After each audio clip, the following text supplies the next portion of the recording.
అందరికీ నమస్తే. Pay commission తాలూకా మరో లేటెస్ట్ అప్డేట్తో నేను మీ ముందు రావడం జరిగింది. ఈరోజు మనం ఈ వీడియోలో సిఈఏ అనగా children education allowance, hostel subsidy and risk allowance తాలూకా అప్డేట్స్ తెలుసుకోబోతున్నాం. దిస్ ఇస్ సత్యకుమాపు. Welcome to Telugu finance TV. ఎప్పుడులోనే వీడియో శ్రద్ధగా చివరి వరకు చూడండి, ఎందుకంటే చివరిలో ఇదే టాపిక్ సంబంధించి ఒక చిన్న ప్రశ్న అడుగుతాను. దానికి సరైన సమాధానం ఎవరైతే చెప్తారో వారికి వ్యాపారాన్ని మన ఈ ఛానల్లో ఫ్రీగా ప్రమోట్ చేసుకునే అవకాశం అయితే కల్పిస్తున్నాం. ఇప్పుడు టాపిక్లోకి వద్దాం. టాపిక్ ఏంటంటే మనందరికీ తెలిసిందే 8th పే కమిషన్ యొక్క TOR ఫైనలైజ్ అయిపోయింది. TOR అంటే టర్మ్స్ ఆఫ్ రిఫరెన్స్. అంటే 8th పే కమిషన్లో ఎటువంటి అంశాలపై కమిటీ అనేది డిస్కస్ చేయాలి, ఏ అంశాలను అప్గ్రేడ్ చేయాలి, శాలరీ ఎంత ఇవ్వాలి, పెన్షన్ ఎంత ఇవ్వాలి అనే పూర్తి విషయాలు ఈ TORలో వారు మెన్షన్ చేయడం జరుగుతుంది. ఇది అన్ని డిపార్ట్మెంట్స్ నుంచి, అన్ని యూనియన్ లీడర్స్ నుంచి ఈ యొక్క ఇన్ఫర్మేషన్ సేకరించి ఒక బ్లూ ప్రింట్గా గవర్నమెంట్కి సబ్మిట్ చేయాల్సి వస్తుంది. సో బ్లూ ప్రింట్ అయితే రెడీ అయిపోయింది. ఇప్పుడు చైర్మన్ ఇంకా దొరకలేదు.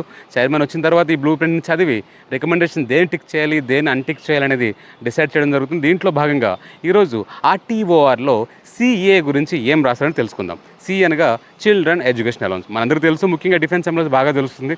ఇంటర్మీడియట్ వరకు CE అనేది ఇవ్వడం జరుగుతుంది. అంటే +2 వరకు ఎవరైతే కనుక ఇంటర్మీడియట్ వరకు పిల్లలు చదువుతారో వారికి CA అనగా చిల్డ్రన్ ఎడ్యుకేషన్ అలౌన్స్ అనేది ప్రస్తుతానికి వస్తుంది. దాన్ని పెంచి డిగ్రీ వరకు కూడా ఇవ్వాలి. అంటే డిగ్రీ వరకు కూడా ఈ CEA బెనిఫిట్ అనేది ఉండాలనేది ఈ TORలో గట్టిగా డిమాండ్ చేయడం జరిగింది.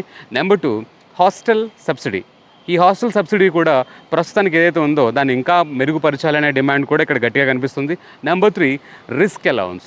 ముఖ్యంగా చూసుకుంటే రైల్వే ఎంప్లాయీస్, కొందరు ఆర్డినెన్స్ ఫ్యాక్టరీలో పనిచేస్తున్న డిఫెన్స్ సివిలియన్స్ కొన్ని రిస్క్ జాబ్స్ చేస్తూ ఉంటారు.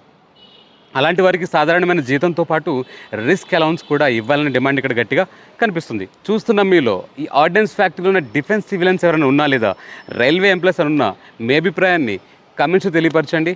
అండ్ గైస్, ఈ ఇన్ఫర్మేషన్ మీకు చాలా యూస్ఫుల్ ఉందని భావిస్తున్నాను. ఇలాంటి వాల్యుబుల్ అండ్ ఆథెంటిక్ ఇన్ఫర్మేషన్స్ని నేను మన ఈ తెలుగు ఫైనాన్షియల్ ద్వారా మీకు అందిస్తుంటాను. అండ్ ఇన్ఫర్మేషన్ మీకు బాగా అర్థమైందని భావిస్తున్నాను. అర్థమైతే వచ్చిన ప్రశ్న అడుగుతాను, దానికి సరైన సమాధానం చెప్పండి. ప్రశ్న ఏంటంటే, ఈ వీడియోలో మనం మాట్లాడుకున్న CEA ఫుల్ ఫామ్ ఏంటో కమెంట్స్లో తెలియపరచండి.